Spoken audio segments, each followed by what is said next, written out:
여러분, 다음번에 충분히 잠을 못 잤다거나 햇빛을 제대로 못 봤다고 불평하고 싶어지거든 아무도 여러분의 투정을 듣고 싶어 하지 않는다는 걸 기억하세요. 게다가 세상에는 90일 동안 연속으로 해도 못 보고 18시간이 하루인 곳에서 6시간밖에 잘 수 없는 곳에 있는 사람들도 있습니다. 이건 리얼리티 TV쇼가 아니라 바로 잠수함 장교의 생활입니다. 물속에서 생활하는 게 어떤지 좀 더 자세히 알아보도록 하죠. 전해지는 이야기에 따르면 잠수함의 개념은 기원전 332년에 발명되었다고 합니다. 알렉산더 대왕이 병사들을 다이빙벨에 태워 바닷속으로 보냈다고 하는데요. 영국인 윌리엄 보는 1578년에 방수 가죽으로 완전히 둘러싸인 목선으로보다 정교한 개념의 잠수함을 디자인했습니다. 사공 12명이 탄 최초의 성공적인 잠수함은 1620년 네덜란드인 코넬리어스 반 드레벨에 의해 만들어졌습니다. 그리고 그 12명의 선원들은 잠수를 타고 연락이 두절되었답니다. 아니요, 제가 방금 지어낸 얘기예요. 오래지 않아 잠수함은 제1차 영국 네덜란드 전쟁과 미국 독립전쟁에서 군사적 목적으로 활발히 사용되었는데요. 1776년 터틀이라는 이름의 미국 양키급 잠수함은 뉴욕항에서 영국 군함을 침몰시키려고 시도했으나 실패했습니다. 그 이후로 많은 세월이 흘러갔고 물론 잠수함은 많은 진보를 보였습니다. 현재는 탄도 미사일 잠수함, 원자력 추진 공격 잠수함, 디젤 전기 공격형 잠수함, 비핵 잠수함, 소형 잠수함, 특수 임무 잠수함 등이 있습니다. 이름들조차 어마어마하지요. 세계 3대 잠수함 강국은 미국, 중국, 러시아이고 미 해군은 70척 이상의 잠수함을 보유하고 있으며 가장 대규모의 수중 함대를 자랑합니다. 물론 모든 잠수함은 다르지만 모두 동일한 핵심 구성 요소를 가지고 있습니다. 엄청난 물의 압력으로부터 잠수함을 보호하기 위해 이중 압력 선체 구조로 되어 있다는 것입니다. 수압은 수심 600m에서 해수면 압력 60배에 달하는데 스쿠버 다이빙 장비만으로는 그런 압력을 이겨낼 수 없죠. 물론 스쿠버 장비만으로 그렇게 깊이 갈 수도 없지만요. 선체 하나가 다른 선체 안에 위치하고 있는 구조로 되어 있는데 선체는 금속, 추가의 보호를 위해 강철이나 티타늄으로 되어 있습니다. 잠수함은 또한 수평타 또는 수상활주정이라고 불리는 지느러미 같은 것을 가지고 있습니다. 마치 상어처럼요. 수평타는 잠수함이 물속에서 떠있는 것을 돕고 잠수함을 위로 올라가거나 내려가도록 조정합니다. 다음 구성 요소는 밸러스트 탱크입니다. 탱크가 공기로 가득 차면 잠수함은 수면 쪽으로 올라가는데 이것은 비상시에 매우 빠르게 움직일 수 있습니다. 하지만 탱크에 물이 차면 가라앉습니다. 대부분의 잠수함들은 디젤 전기 엔진이 있는데 이 에너지는 프로펠러를 움직이는 전기 모터를 가동시킬 거대한 배터리들의 전원을 공급합니다. 군용 잠수함은 보통 소형 원자로가 내장된 원자력 추진 엔진을 탑재하고 있습니다. 바닷속에는 햇빛에 거의 들지 않기 때문에 잠수함은 대부분 완전한 어둠 속을 운항하기 위해 첨단 항법 시스템을 사용합니다. 위성 항법 장치가 수면 위에서 작동하고 물 밑에는 움직임과 회전 센서 시스템이 있습니다. 잠수함은 또한 소나, 수중 음파 탐지기를 사용해서 목표물을 찾습니다. 소나가 바닷속에서 음파를 보내면 메아리로 돌아오는데 마치 고래가 사용하는 것과 비슷합니다. 이것은 잠수함과 목표물 사이의 거리를 측정하는 데 도움이 됩니다. 그리고 물론 승무원들의 생존을 위한 생명 유지 장치도 있습니다. 잠수함은 완전히 밀폐되어 있으므로 몇 달 동안 필요한 산소, 물, 온기를 얻을 수 있는 방법이 필요합니다. 원자력 엔진은 온기와 전기를 생산하고 그 전기는 생명 유지 장치의 동력을 공급하고 산소를 생산하고 물 분자를 분리하며 물을 수소와 산소로 변환하는 데 사용됩니다. 어떤 잠수함은 심지어 바닷물에서 소금을 제거하여 마실 수 있는 물로 바꿀 수도 있습니다. 자, 이제 잠수함이 무엇으로 구성되어 있는지 알았으니 잠수함의 가장 중요한 요소에 초점을 맞추도록 하죠. 바로 선원들입니다. 잠수함 선원이 되려면 진정한 용기와 기술이 필요합니다. 잠수함 선원은 승조원이라고 합니다. 미 해군에서 잠수함 선원은 100% 자원봉사군 직책이며 이에 지원하고 싶은 사람은 일정 요건을 충족시키고 1년의 시험을 통과해야 합니다. 당연히 잠수함 선원은 심리적으로 안정적이고 학문적으로 자격이 있어야 합니다. 어느 나라 군대에서건 정신적으로 문제가 있는 사람이 고가의 무기를 다루는 것을 원치 않을 것입니다. 일단 초기 선발 과정을 통과하면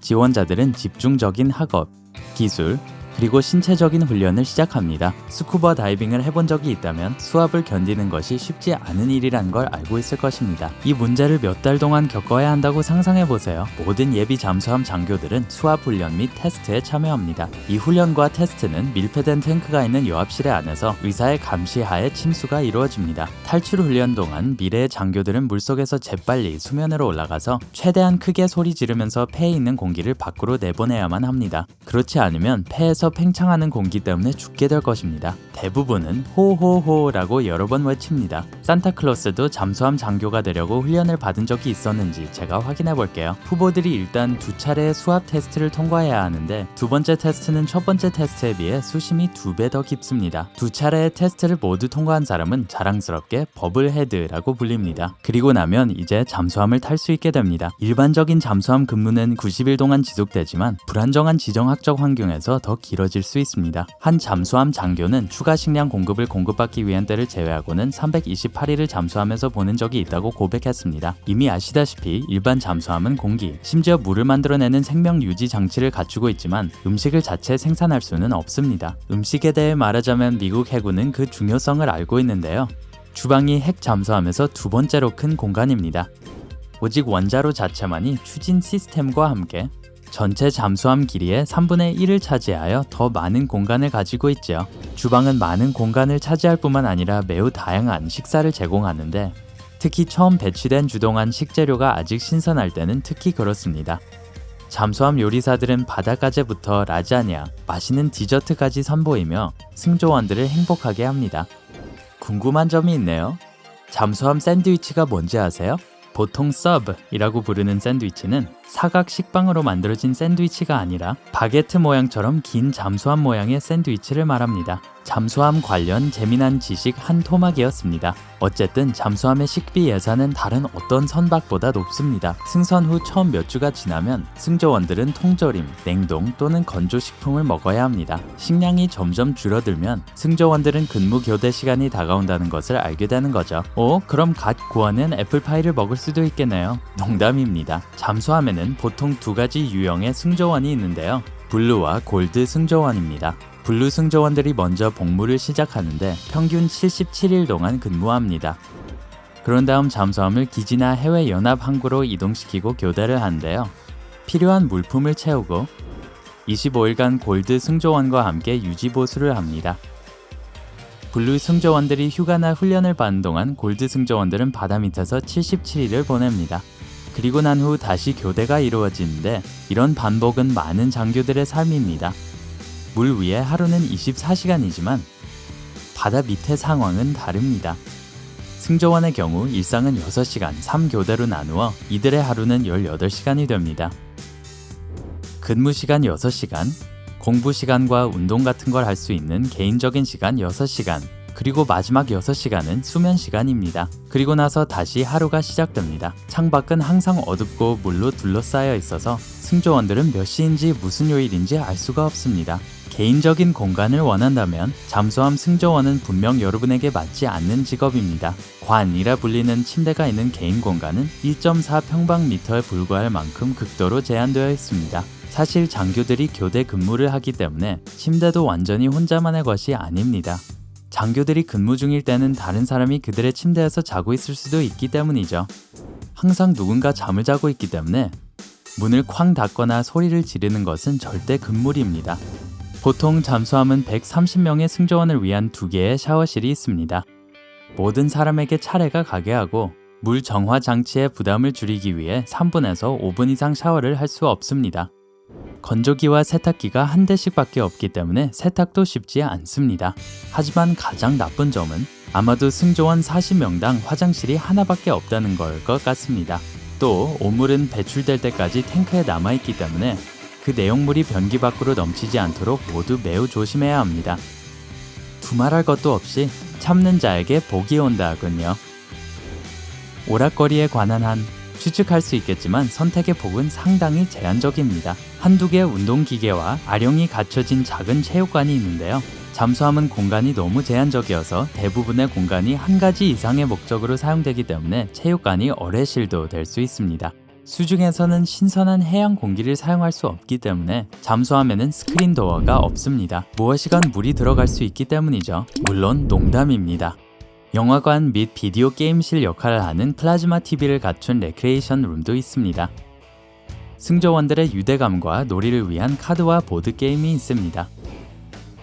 짐작하시겠지만 잠수함에는 와이파이나 인터넷이 없습니다. 그들의 임무는 극비이기 때문에 외부 세계와의 통신은 거의 없죠. 지휘관은 다른 사람이 잠수함의 위치를 파악하는 걸 원하지 않습니다.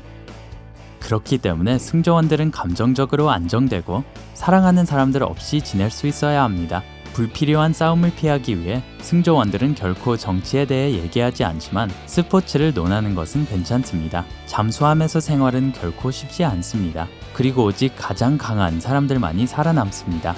아마도 평균 연봉 약 1억 원과 건강보험 혜택은 적어도 승조원들이 겪는 스트레스와 압박의 일부를 보상해 줄 것입니다. 여러분은 잠수함 장교가 되기 위해 필요한 자질을 갖추고 있다고 생각하세요? 아래 댓글로 알려주세요. 이 비디오에 좋아요를 주는 것을 잊지 말고 친구들과 공유하고 구독을 클릭하여 삶의 밝은 면에 머무르세요.